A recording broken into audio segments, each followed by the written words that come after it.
Today's story is Winter Kingdom Part 5 by Aakash Sharma. For a moment, there was nothing but a terrible silence. During this silence, I didn't exist. Everything I loved, things I loathed, my future and my past, they were never there, and I myself was emptiness. Slowly, but eventually, the world faded back into existence around me. The first thing I heard was my heavy breathing, forming blankets of mist in the distance ahead of me. The room was unsettlingly cold. Marianne was still. A deep redness emerged from her chest. Her blood soaked into her clothes and her hands trembled. Her eyes were wide from shock and tears flowed down her cheeks.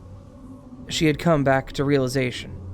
Her body fell with a thud, coiling up, and death took her immediately. Zachary's body still twitched.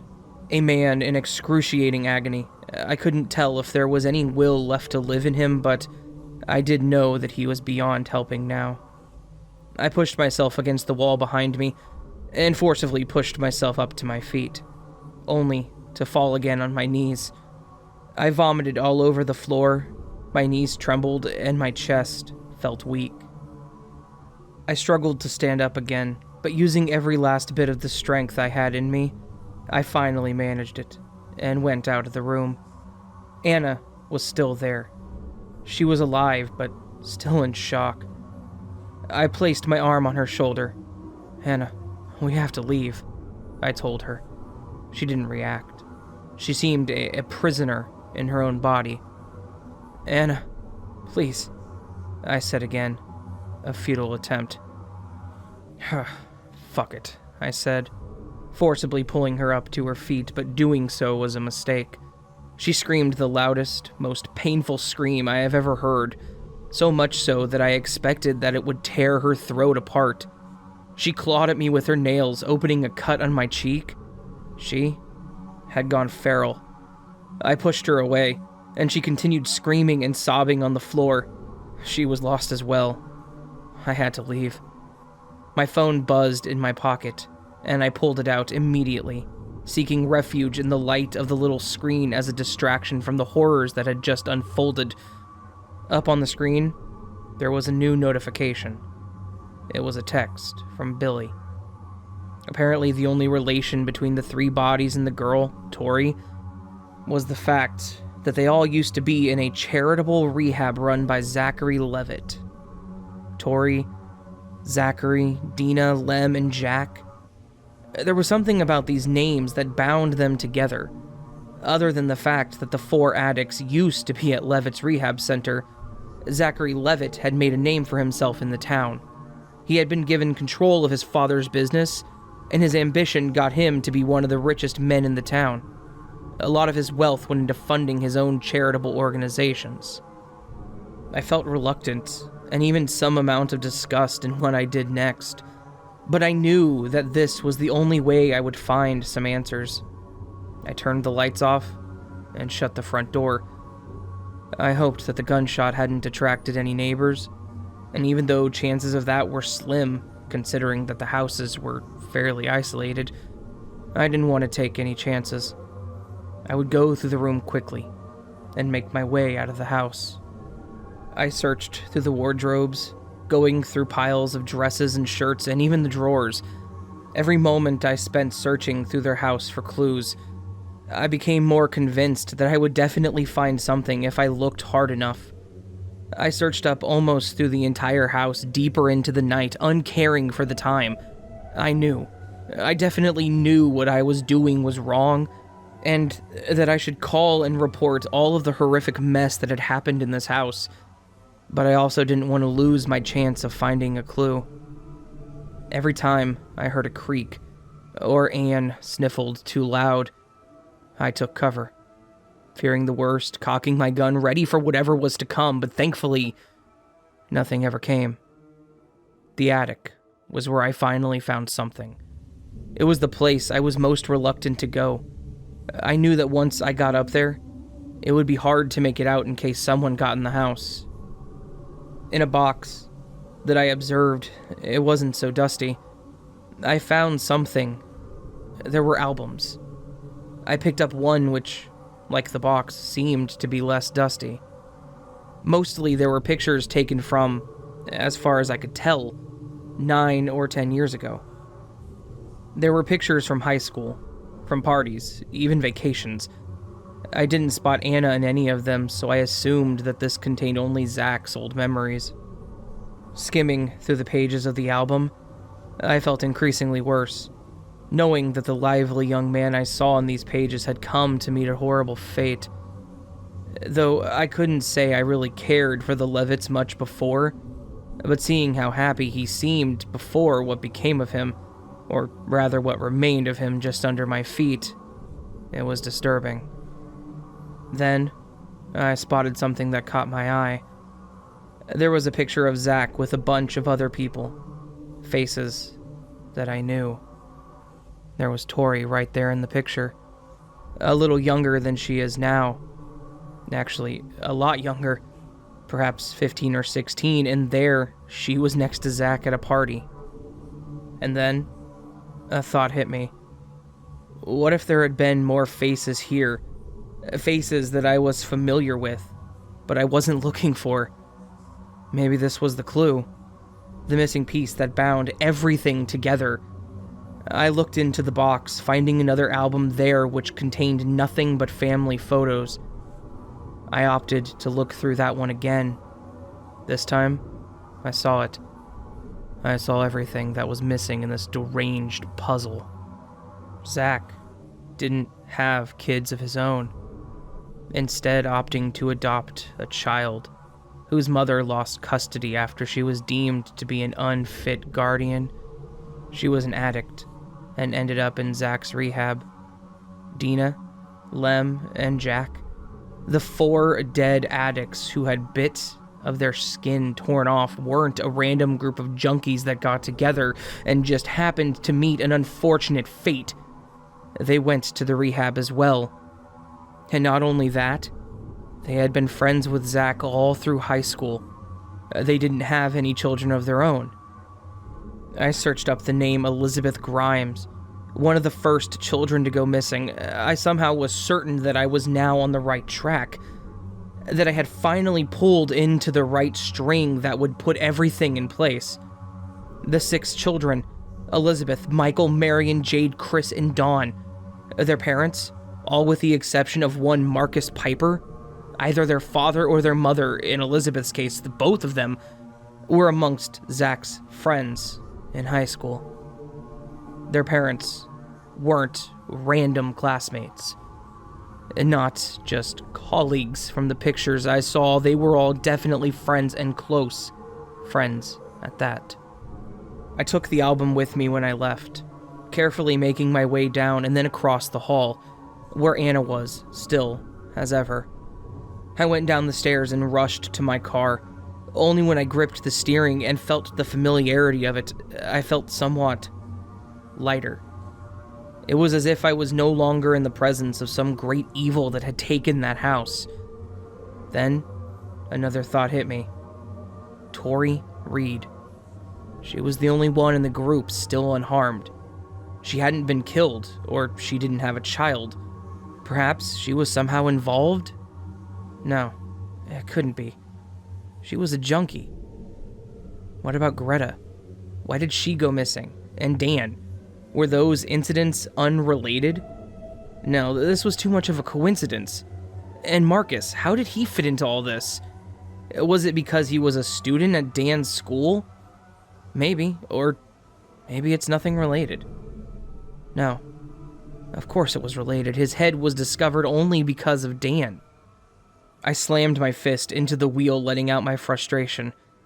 Everything was so close to coming together, and yet there was just one little piece that was missing.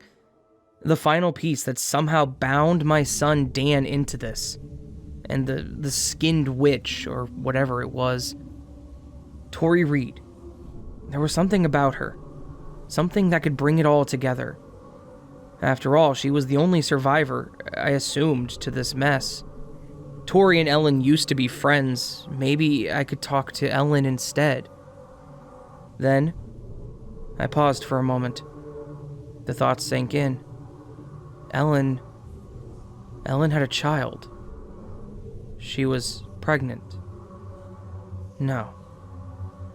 What if Ellen, not Tori? Ellen was the last piece. My eyes widened in fear, and I fished out my phone once again, dialing up my daughter's phone. Every second it went unanswered, I felt my heart skip a beat. I didn't wait. I drove out there as fast as I could into Ellen's house. Snow began to fall once again, piling up in layers on the windows of my car. All the while, I kept on calling her number. "I'm coming, Elle. Please be safe," I mumbled over and over, almost like a chant. I was getting anxious every second that I wasn't with her. Grotesque images began to take over my thoughts, fueled by the horrible things I had witnessed back at the Levitt's place, and the ringing of the phone was the only thing keeping me from getting lost in my waking nightmare. He's been singing and dancing to the songs of the Skin Witch. The phone continued to ring and then beep, unanswered. I dialed again, too stubborn to let fate have its way. Something awful was happening to this town, and judging by whatever had happened the past year, I knew that my daughter was probably part of this fucked up puppet show. The weather was not normal, and even though it had been a while since I had accepted that, I still couldn't bring myself to be surprised. Like I said, I was in a nightmare, and now I felt as if nothing could surprise me anymore. The world as I had ever known was a lie, and the curtains of its stage had begun to fall apart, revealing a much more malicious truth. One that was an ugly truth that we hadn't come to accept yet. The phone beeped again unanswered, and I put it to my ear, my eyes still focused on the road ahead. I bit my lip in anticipation as the ringing began again. "Hello?" I asked as I heard someone answer. "Elle, are you safe?" I asked frantically, anticipating an abrupt reply which never came. My patience was wearing thin. I didn't wait for her to speak, and I went on to ramble. "Elle, it's Dad. Are you there?" There was the sound of heavy breathing from the other end. Someone was there. "Elle," I asked again. "If you're there, please, just please say something." The heavy breathing continued, and I took a moment, anticipating a word from the other side at any moment now. I anticipated the slow, heavy breathing from the other side to break its silence at any moment, counting down every exhale and every inhale until a word was spoken. In my mind, I constantly told myself with every inhale, I heard that now, any time now. "Speak up, Elle." Another sharp inhale, followed by nothing. This time, I knew that she would finally break her silence, and something would finally be said. I felt a sharp touch of light on the right of my face. I turned to face its direction, my mind still lost on the heavy breathing and the unsettling silence from the other side, when I was blinded by the high beams of the car charging directly at me. I dropped the phone in shock as the car slid off the road and down the side on the ice. My head spun, and darkness began to take over my mind, pulling me down towards unconsciousness, but that wasn't to happen. I felt my ears sing as I sat, still trapped in the car. Blood dripped down my face, my body spiking with adrenaline. I knew I was hurt. I knew that I was bleeding, but I couldn't tell where. I was blinded by the blood and the dark. I felt dizzy, and I felt my chest pound. I felt damp, with sweat or blood, I couldn't tell. I tried to wiggle out of the seat, but a sharp pain jolted up my left shoulder every time I moved. I coughed, spitting blood up, and felt my head go heavier. With my fingers, I fumbled around, pushing them into whatever surface they could feel in an attempt to get myself out of the car, which I was afraid would start to burn up at any moment. The car door opened somehow, my ears still ringing, and I saw someone reach in, and click open the belt, leaving me free to heave myself sideways and out of the car. I needed to get away from this person. Whoever this was, they carried my death. I could feel it. My intuition was clear as day. The snow slowly layered onto me, burying little flakes into my hair. I wanted to scream, but I didn't have the strength for it. I felt tears well up and make their way down my cheeks as I crawled onto the ice. The pain was hellish, and for a moment I wondered if I actually deserved all this.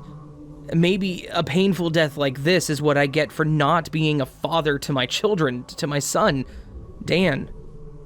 I was too hard on him, and somewhere I shifted all the burden I carried of Sharon's death to him. I had given him pain he didn't deserve on top of what he gave himself. I had been cruel, and this was my punishment. This is what fate had for me. With the final strength I had left, I rolled over and faced up, my back pressed into the cold terrain below. The last thing I would ever see was the face of my killer.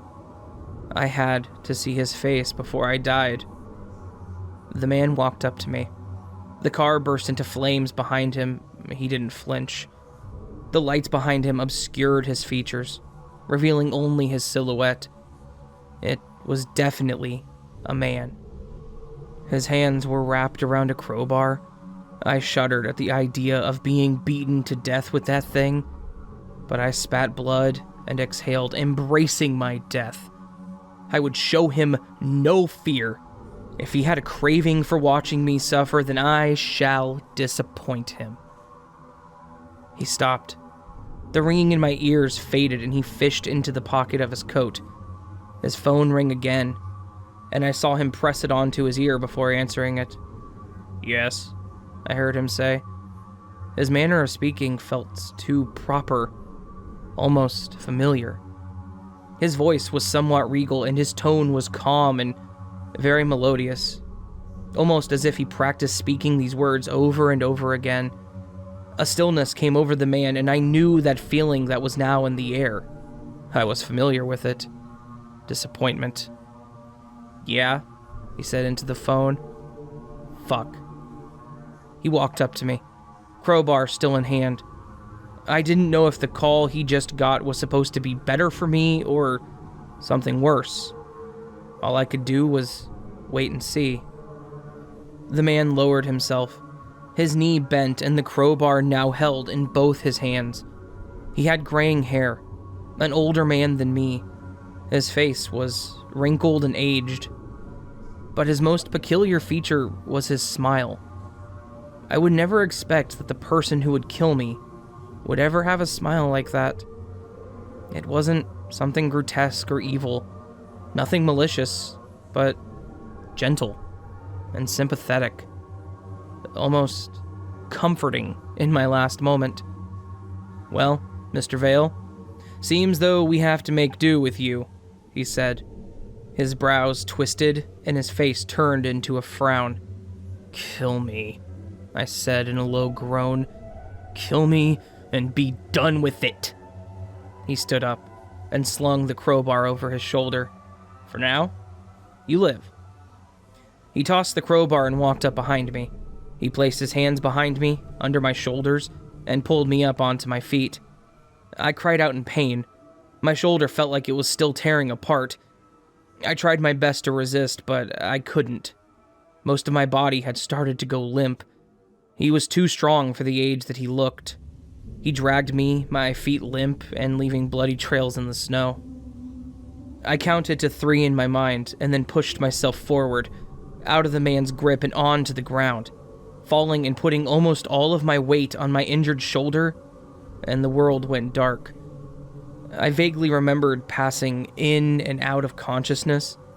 My face was pressed against the window of a car. I remembered streaks of light passing by, fading into darkness, and then back into my sight. Eventually I let go, and hands of darkness pulled me down into a blissful oblivion that was unconsciousness. I don't know how many hours passed by. but I did eventually wake up. The room was dimly lit, and it was cold, painfully cold. I tried to move, but my limbs felt weak. I was in pain. I wasn't expecting to wake up again. I was convinced that I would die. I moved, feeling the cold concrete under my skin. I was naked. I knew now why it felt so cold in here. How was I not dead yet? My hands were bound behind my back with a metal chain, cold against my skin. At the time, I felt nothing but an overwhelming thirst. I needed water. I tried to say, but my throat was as weak as the rest of my body. I blinked again, looking directly ahead of me. There was something placed in the middle of the room, illuminated by a dangling light bulb, casting disturbing shadows all around the room and on the red door behind it. Around it were candles, many candles, arranged in a careful circular pattern. The light they gave off was almost negligible. One look at it made my skin crawl.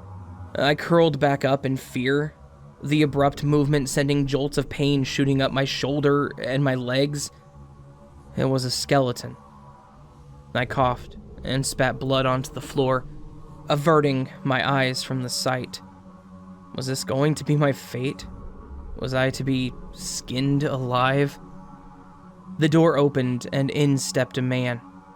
The dangling light illuminated only one half of him at a time, and when the light swung again, I finally could see the rest of him. He had only one half of his face. The rest was skinned away. I was right. This was him. There was nothing familiar about him, but from all that I had put together, I had some idea of who he was. Dan? I asked. Dan! The man looked down at me and grunted, walking up behind me and fumbling with my chains. Answer me! I yelled. The man made no reply. Maybe this wasn't him.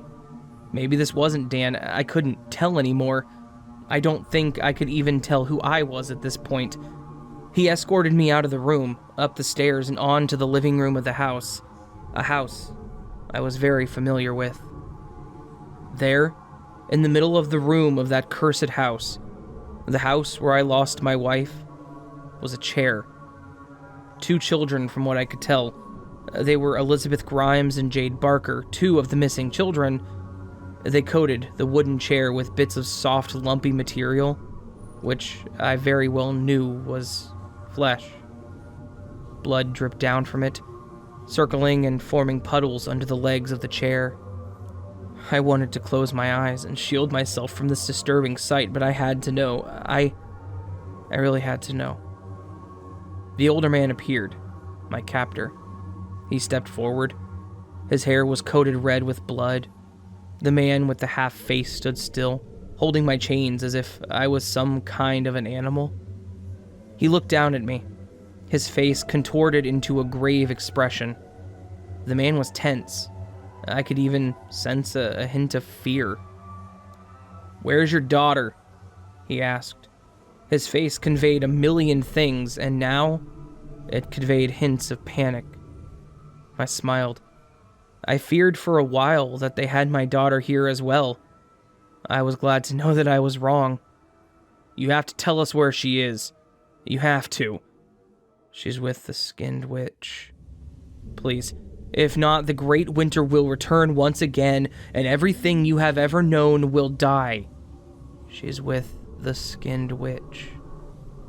My thoughts kept on repeating the same words over and over and over again. I felt a chill go up my spine, and the last thing I saw was the older man's eyes widen as he hurried towards me, while my body went limp and my vision white. I woke up in snow. The world around me was locked in a raging snowstorm. I was still naked, yet I didn't feel the cold anymore. I walked in the snow, guided only by a strange intuition. This was a dream, and yet it was much more vivid, much richer than a dream could ever be. My body felt intact. I wasn't injured anymore. My shoulder felt fine, my knees felt fine, I felt no fear, no anger, no sorrow. I felt nothing. I was nothing. The walk in the snow eventually got me to a path, marked with smeared blood and bits of flesh. I felt indifferent to it and kept going.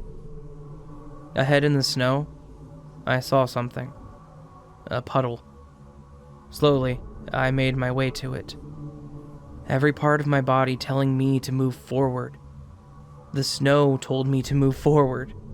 Even the wind whispered in my ear to keep going, and I did. The puddle was dark and red, full of warm blood steaming in the cold winter world. I knew I had to look, and I did. I looked.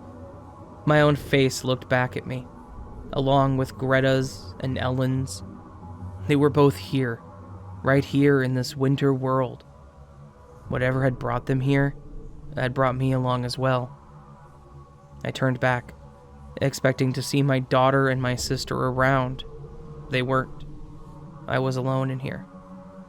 Look closer.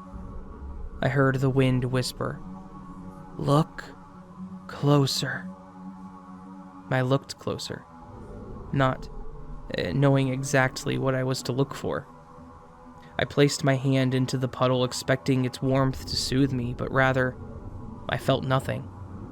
Just as I didn't feel the cold of this land, what I felt was a hand in there.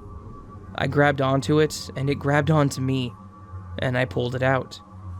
Dragging along with itself a mass, a frail old woman and wrinkled mass of a woman, a very, very old woman, like the one I saw back when I was at Ellen's place. I felt my heart pound. The woman placed her hand on mine. She had 4 fingers. She placed her hand on my chest, and as my heart beat slowly within, I could feel every word she said. Stan, it's been so long. Sharon? The old woman nodded. Wait, I said, sensing movement. No. The dream began to fade from me, and I felt as if I was falling through cosmic heights. I felt my consciousness fade between the waking world and whatever this was. The smell of gasoline was the first thing I sensed. It crept up my nostrils, and for a moment I thought that I was doused in it. Gunshots rang out around me, and I woke up to find myself on the floor. My mouth gaped open, and a puddle of my own drool was formed around my face. The old man lay dead next to me. A bullet hole had opened up the middle of his face between his nose and his cheek. The half-faced man was nowhere to be seen, and neither were the children. I heard heavy footsteps behind me, and a hand pulled me abruptly to my feet. My chains rattled behind me. A coat wrapped around me, a warm, dark coat. I turned back to look. Dan? There was no mistaking this. I felt the familiarity of him, of his touch. He pushed me behind himself, throwing a lit match at the chair, setting it on fire. Dad, I heard him say, we need to go, as he raised his gun and fired at the door frame beside him. We went out into the cold, and I almost fell on the ice, but he caught me before I could. I felt his arm touch my shoulder, and the pain shot back up. This time, I fought to keep myself up and running along with him. He sat me down in the passenger seat of a car and began to abruptly drive away. I watched the house diminish in size as he drove back. The flames took over it, consuming it from inside and out. It burnt along with all the manner of evil I had witnessed within. As we drove away, I realized that I had more questions now than I had answers. But now, what I needed was some rest. And hopefully, I would find it in a long, dreamless sleep.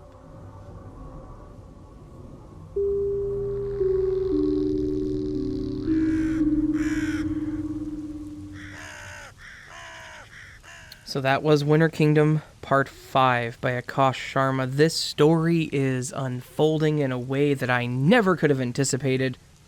This is a beautifully written story. Thank you very much, Aakash. I love this story, man. Keep it up, please. I would love to read more of your stuff in the future. I know there's still 2 parts left to this, as you've said, but this story really just amazing, dude. Raventown was amazing too, but this story, I think you really hit home on this one. Like, Raventown was 9 out of 10. This one's solid 9.5 to 10 out of 10. So thanks, man. All that said, friends, if you guys did enjoy this and want the rest of it, please let me know by subscribing to the channel and hit that little bell icon. You can also support the channel by following me on any of my social media platforms or supporting me through Patreon or Coffee. Any of the things are optional and they're all appreciated. I hope you had a beautiful Christmas, and I hope you're all doing beautifully on this, the 26th of December at this point. Unless you're listening to the audio cast, in which case it's probably the 27th, but that's not the point. I hope you're all having a good day, and hope I'll see you in the next video. But until then, sleep well.